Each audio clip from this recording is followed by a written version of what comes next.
these are the top 10 tips for speaking that we've gleaned from 5 key speakers. So we did ask other speakers, they wouldn't give us their tips. So we went to our B list and got these ones. No kidding. We've got some amazing ideas, and I've already made some changes in what we are doing. So here is the webinar, top 10 speaking tips to help you build your speaking career. The first person that we went to was Nikki Bush. Now, Nikki Bush is based in Johannesburg. She's a well-known Hall of Famer in the Professional Speakers Association of Southern Africa. She's a best-selling author. She's best known for helping leaders, teams, and individuals and families to win at both life and work. Nikki's all about finding that balance in where she is. So she's often referred to by her clients as the talent whisperer. And she talks about the Nikki effect and putting in key aspects into your business and your life to get that balance. So I was chatting to Nikki. Nikki is very focused about money, so her tips are very money focused. So we're going to start off with this stuff, because we're in business to make money, okay? Whether you admit it, it's a passion or stuff like that. The bottom line, we all have fridges, and we've got to put food in the fridges. So let's get some tips from Nikki. The first tip that Nikki has come up with is always get paid before you speak. Now, this is a really interesting one. A lot of us just struggle with half of that sentence, okay? Always get paid. But when you've broken that sort of thing, so the full thing, what Nikki says is cash flow is king, and you do not want to be waiting 30 or 90 days for your payment. So you need to work a way around the normal payment cycle that a lot of corporates seem to have, that they pay 90, 120 days past invoice. Okay, bad cash flow can sink your business, Nikki says, and we need to take full payment up front if you are talking in the next 2 months. But if the talk is booked further in advance, if you're one of those lucky ones, then get at least 50% deposit up front and then get full payment within 2 weeks of you speaking. So there's some really interesting tips around that. Nikki also has some brilliant advice, and this is advice that I have used personally many, many times, is that if you discount a talk, ensure that you invoice the full price. Now, let me just unpack that one there, because there's a bit more there. So her quote here is, if you have a discounted talk or talk for free, always invoice the full price less the discount on the invoice. And what this does is it separates you from a free speaker or a half-price speaker.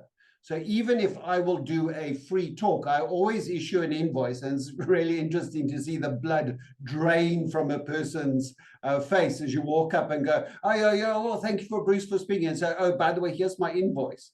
And then when they open it up, they see the full price, and then they see discounted by 100%. And then they go, oh, wow, I didn't know you were that level of speaking. What happens is when they then refer you, they don't refer you as a free speaker. They refer you as a professional speaker who gave a generous discount.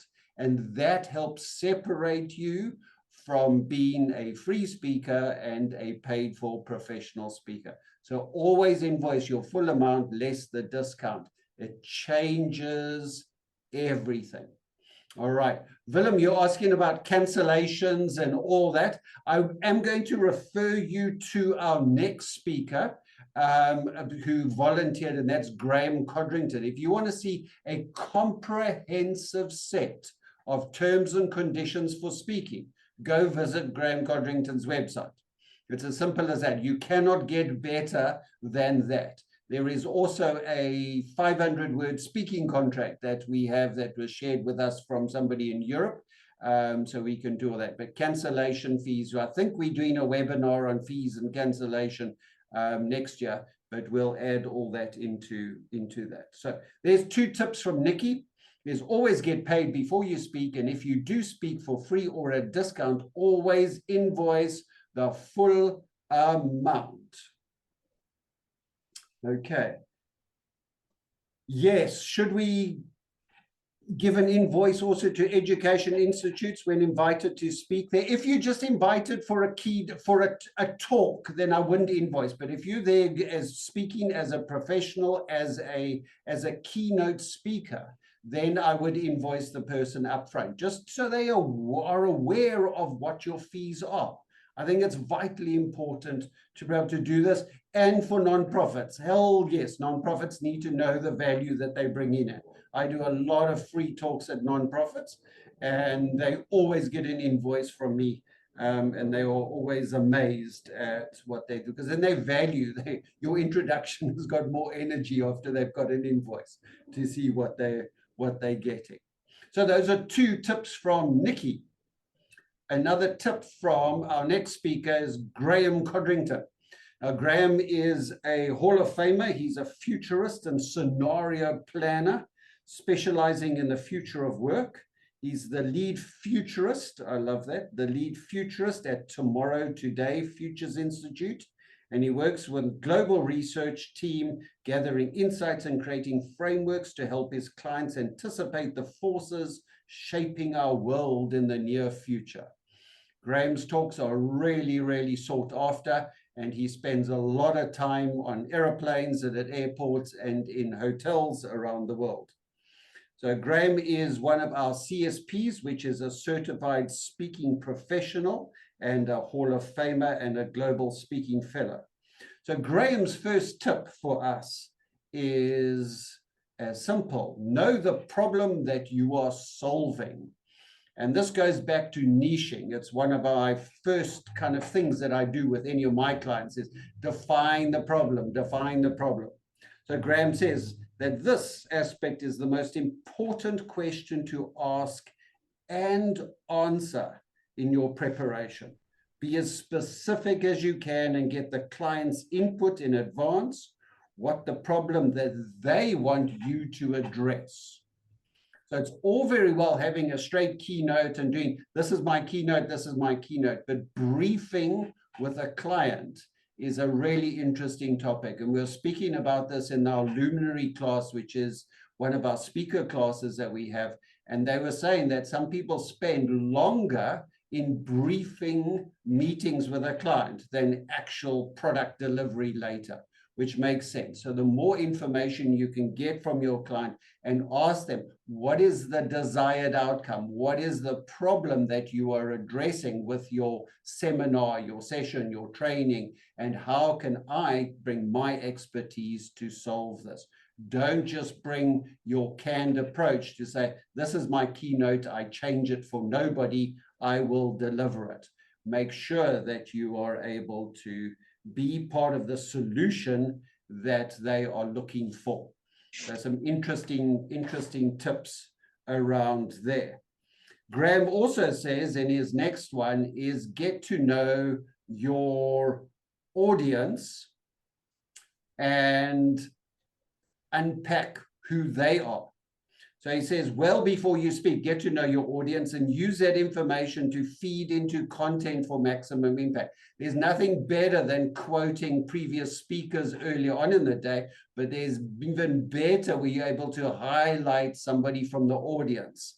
And you can quote them in what they've said recently in their blog posts or where they are in the industry, and be able to move that information into your keynote and be able to unpack there. Also, Graham says that what he does a lot is he uses his client logos, case studies, and specific information gathered through his research in developing long-term trust and relationships with his clients, as well as potential clients. Graham speaks a lot about using the audience as a marketing place to identify future clients And you will build that level of trust by being able to go and say, wow, in the room, we've got these guys from here, and I see you struggling with this. This aspect applies specifically for where you are in the banking industry or the insurance industry or agriculture. And I've seen him do that masterfully in doing that. And that all comes from doing a little bit of research up front and to bring in those. If you are, just a word of warning from my side, if you are going to use customers' logos or company logos, please make sure that you use the correct one, the latest one, and the authorized one. Don't just right-click on their website, copy image, and put into your slide deck. It's horrible, it's pixelated. Make sure you get hold of the people and say, please send me your high-res graphics, and to include in that. I've seen so many people using incorrect graphics and the older logo that's, they're having a launch of their new logo and you're using the old logo and doing a keynote. It's unacceptable. Make sure that you're doing the right things right and getting that done as we go forward. All right, we've done the first two tips. Are there any questions that we can throw into or comments or amen? This is changing my life. I'm about to be so much better as a speaker before we move on to our next contributor. Amen. My life is being changed. I see somebody asked a question about the issuing of invoices if it's at educational places. I think that's you, Kuti. Yeah, Kuti said that. I did address that. So yes, invoice everybody. And Willem saying I sometimes do virtual or coffee interviews with a few attendees. Absolutely, yeah. Up front, if you're at a seminar, always get there early, and I always like to get there before a lunch break or a tea break. Not only do you get free stuff, but you get a chance to talk to people and drop in on some of the conversations. And I've used that information right up front. So always try and get there. Don't just arrive. Don't be one of those speakers that rock up there 5 minutes before your talk and then leave 2 minutes after your talk. Those people don't necessarily get invited back or marketed. Go there for the full day and go network and enjoy the environment. All right, our next contributor is one of our own, one of the people that I know very, very well. And she has got this most amazing green jacket that I took a picture of. Da, da, da, da, da. There it is. Check the new hairstyle or the old hairstyle. This is wearing it. Indijeka is somebody that came on our radar with a boom and a bang and a splash of color a couple of years ago when she emceed at our annual convention for, I think it was the Sunday morning, and she rocked the conference. Everybody was going, we don't care about all the speakers, we just want to talk about that MC that came in with a fistful of energy and an atomic bomb. And we've seen Indijeka go from strength to strength in not only her own company, but the speaking world as well. So Indijeka is the winner of the PSASA Speaker Factor 2023, eliminating competition from 5 other chapters around Southern Africa to hold the trophy. She's the talk show host of Chat with Chika. She's the podcast host of Parenting with a Vision and an author of her latest book, For the Love of Mothers. Indijeka is passionate about motherhood, parenting, and leadership, and currently shares her message on various platforms with women across the continent of Africa. So even though she resides in Bloemfontein, she hails from Nigeria, and she is well positioned to change the face of women across the continent. So her comment, her tip was this: take note of what you want your audience to remember.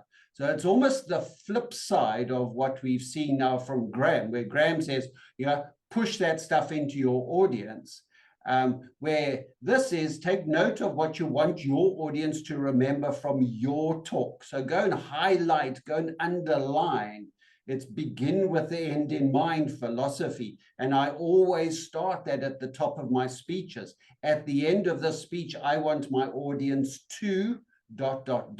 and make a list of items. We want them to book, we want them to remember, we want them to take home, we want them to fill in a form, but also what information do you want to push into their heads?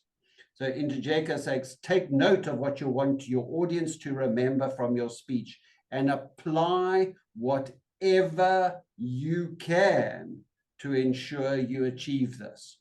And I love that part. Apply whatever you can. Now, if you've ever attended a talk by Njideka, you will know that she brings her entirety to the stage. She brings music, she brings color, she brings effervescent EQ and a variety of voice and wonderful hand actions. And people remember what she said and who she is for many, many months after you've seen her talk. And it's a really interesting attitude. There's nothing worse than just watching somebody go, blah, blah, blah. I was at the Tech Festival here in Cape Town earlier this week, and I was listening to a CEO discuss the exciting launch of new technology for satellite communications. And I actually thought he was giving a tech seminar. It was boring. I wanted to rush up on the stage and just give him 5 minutes of coaching. It was absolutely terrible. Njideka is on the opposite side of that scale to bring that energy. Be yourself, but bring everything of yourself into that stage. And I love Njideka's next one because nobody touched on this. And I think it's vitally important. So listen to what she says. She says, see your speech as a divine message, yourself as the vessel carrying that message, and the situation as an opportunity to contribute to the good of mankind. Okay, mic drop moment. All right, I'm going to read that again because it's worth listening to.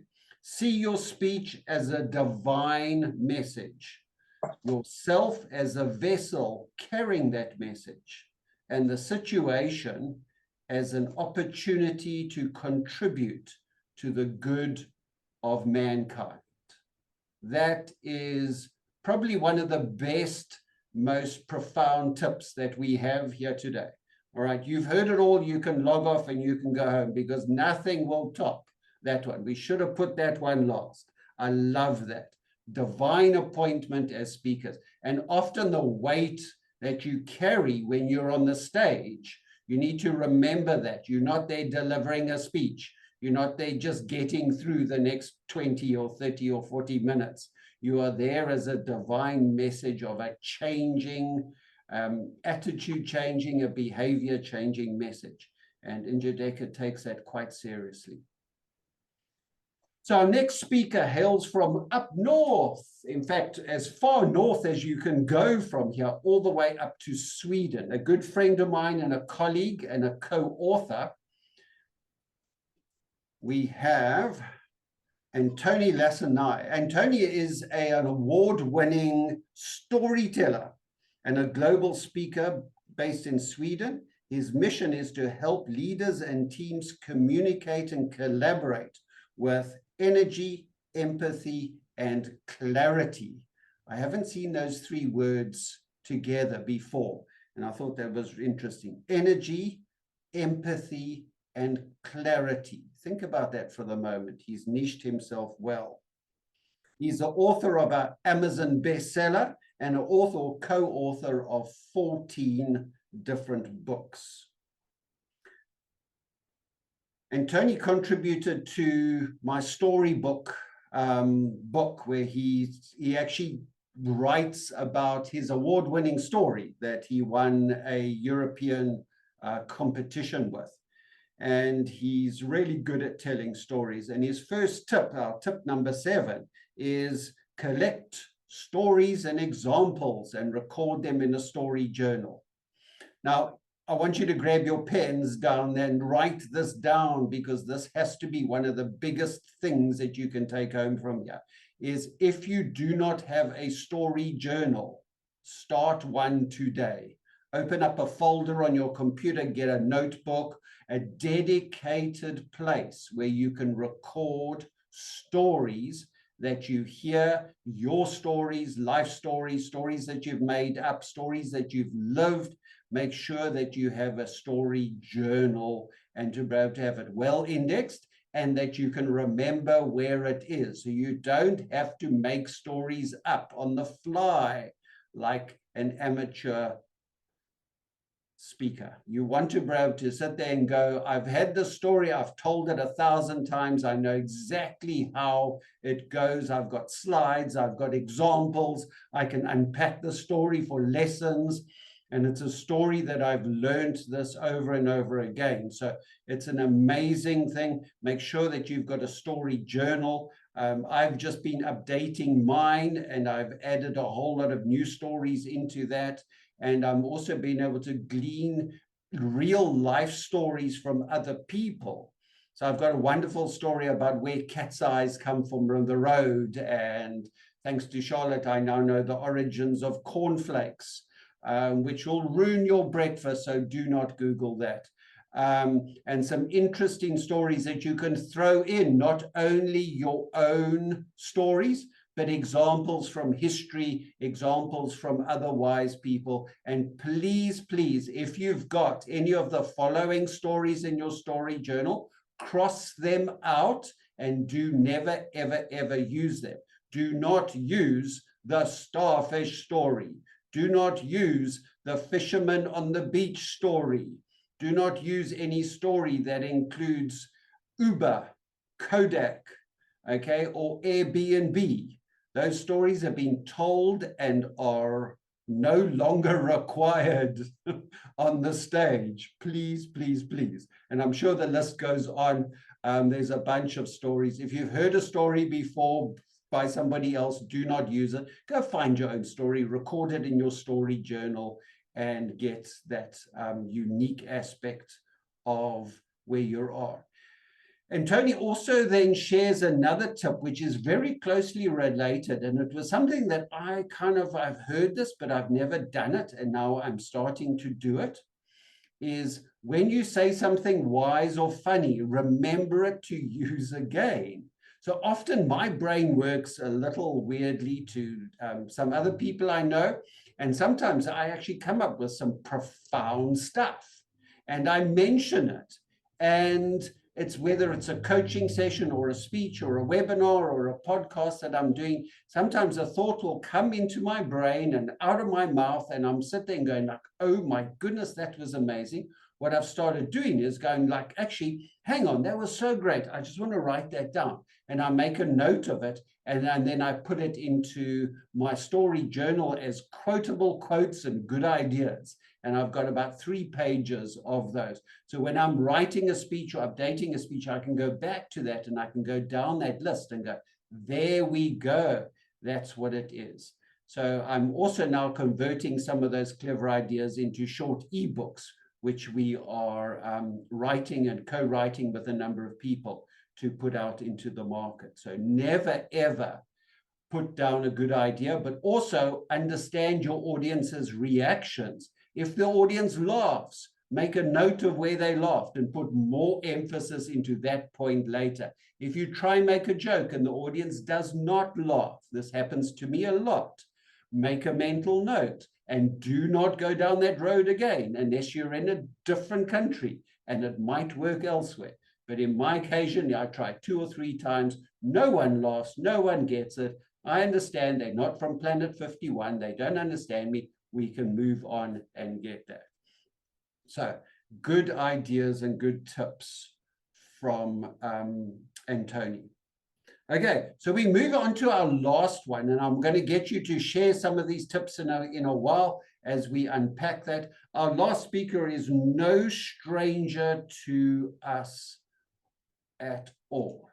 It is our one and only Charlotte Kemp. So Charlotte Kemp is a futurist keynote speaker and author and coach. She helps people navigate with a compass and a guide and a map, her 3 tools that she has in her backpack.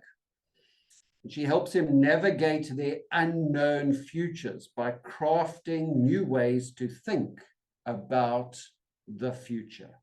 The future will never be the same again when Charlotte has crossed your path. Charlotte is the past president of the Professional Speakers Association of Southern Africa and the current president of the Global Speakers Federation, which means she is the boss of speaking in the world. So, yes, ma'am, is the way to approach her at the moment. So Charlotte shares some interesting tips, and they are gleaned from a bunch of wisdom taken from her toothbrush story. Now, if you haven't heard Charlotte's toothbrush story, you need to maybe phone her up late on this afternoon and ask her what her toothbrush story is, because this is the wisdom that has come from that. It's a very unique, little weird story, but it's her. So Charlotte says,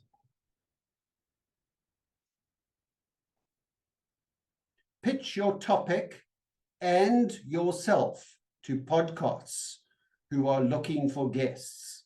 You can find them on LinkedIn, Google, or dedicated sites.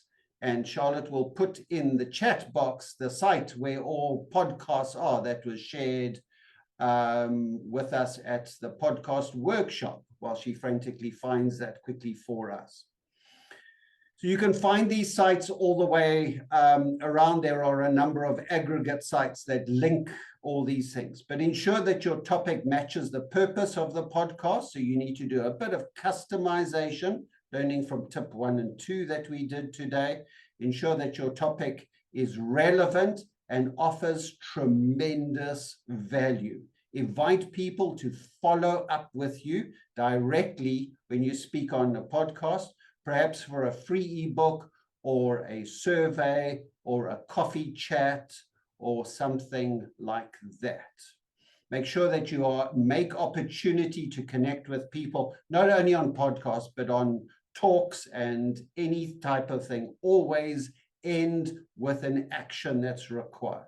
But treat people, she says, treat each podcast like a real showcase event, and you will get the most value out of it as you offer the most value that you have to them.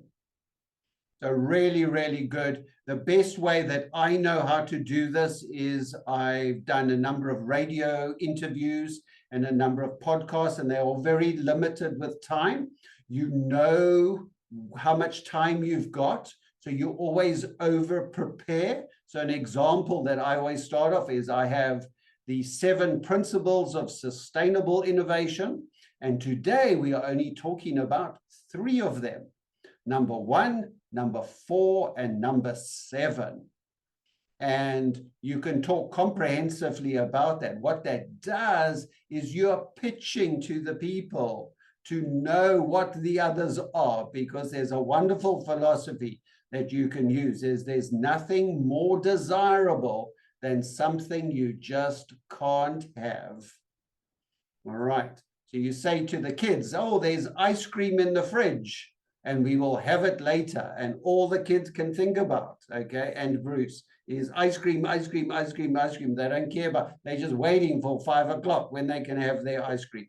And it's really interesting. You can do the same thing through your speeches. Make sure you pitch yourself correctly, offering huge value to your client and making people want more. And our last tip from Charlotte is be the biggest fan of your client's event. Now, this is something that Charlotte does extraordinarily well. And I'm trying to catch up. I've got an event tomorrow, and I keep on remembering, I've got to be a fan. I've got to be a fan. So when you are booked for an event, Charlotte says, when you're confirmed as a speaker at an event, go and find the social sites and the posts for that event and follow them and engage. Repost their marketing content and share what you are excited about seeing, speaking about, or engaging with at their event. offered to write a blog post or article, perhaps a short video to market the event, or be interviewed on radio or podcasts about the event.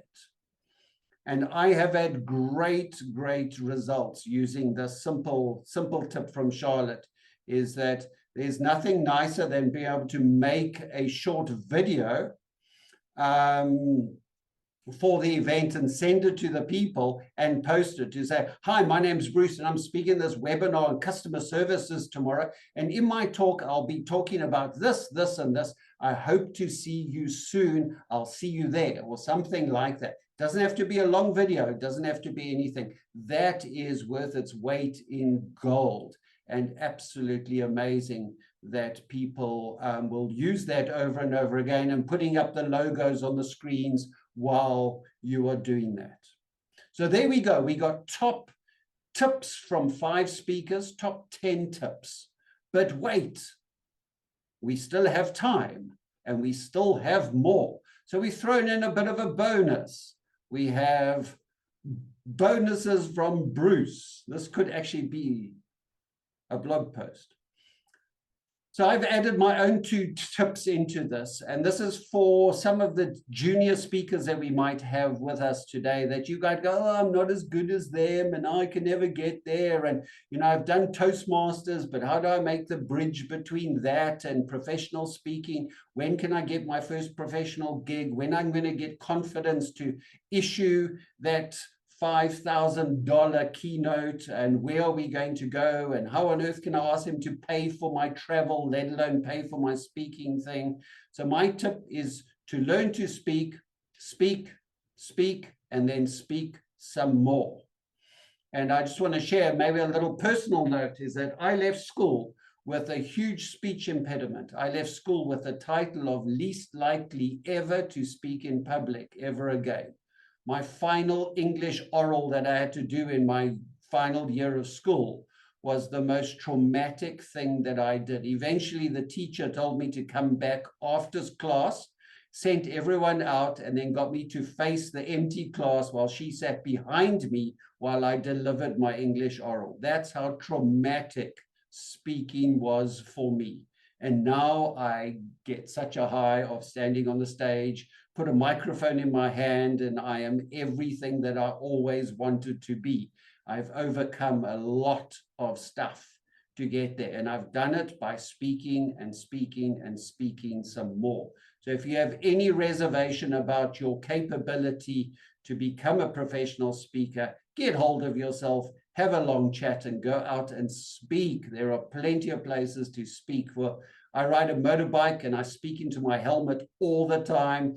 I speak to empty rooms. I speak in the shower. I speak in the bathroom. I speak to seagulls on the beach, and I speak at every opportunity I can. And it's paying off, because I think I'm a little better than I was when I was 17 at school.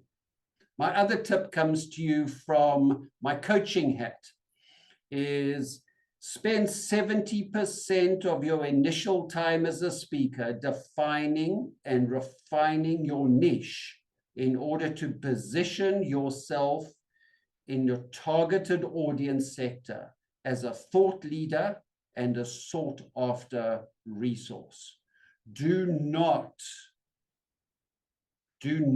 try be somebody else. Define your own niche. Define your own capacity. Don't read a book and try copy that person. Don't be somebody. You cannot be Bruce. I cannot be you. Be yourself and define your own niche. Carve out your place of one in the market and get that done. If you're struggling to find that, come on our next speaker boot camp. Chat to one of our speaker coaches at the Voices into Africa Speakers Academy, and we will then be able to share with you and get that sorted out. So that then, ladies and gentlemen, concludes the top 10 tips with 2 bonuses from Bruce that we have. So what do we have for you as a gift? Because we could never end off a session without a gift. Is we've developed a 1-pager for you. and you can copy it off the screen if you want to. No, please don't.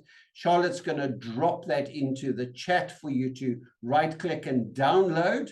Or if you want to pull out your phone right now and turn on the camera and scan the QR code.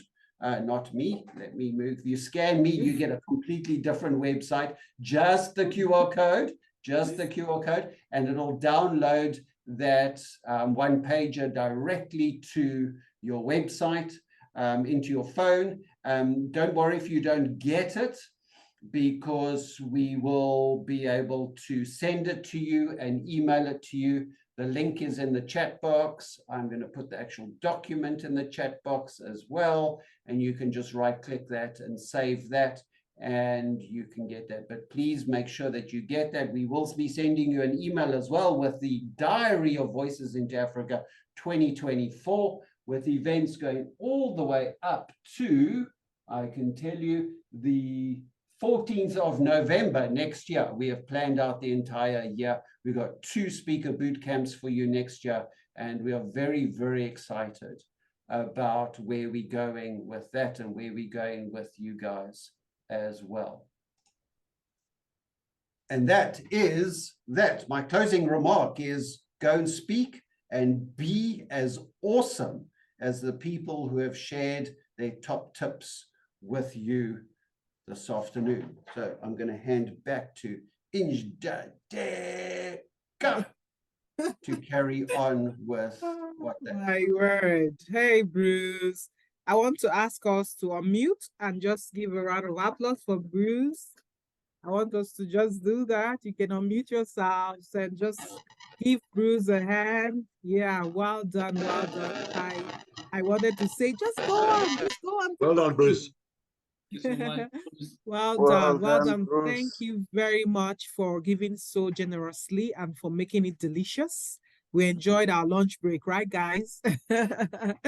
Thank you. So can I just, we have just about 5 minutes. Can I invite any of the upcoming speakers to just say what is their aha moment while listening to the tips? Is there any upcoming person who just wants to share an aha moment and maybe add some gratitude there? Anybody? Anybody? Yes, Willem, are you an upcoming speaker? Let me look for depends on who's asking. I might ask you, but just let's see. Okay.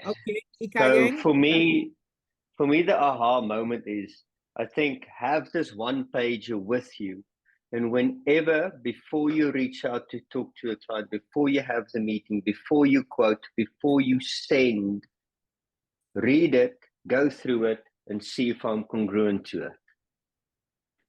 And I think that's a good checklist to make sure that you steer clear of the doo-doo out there.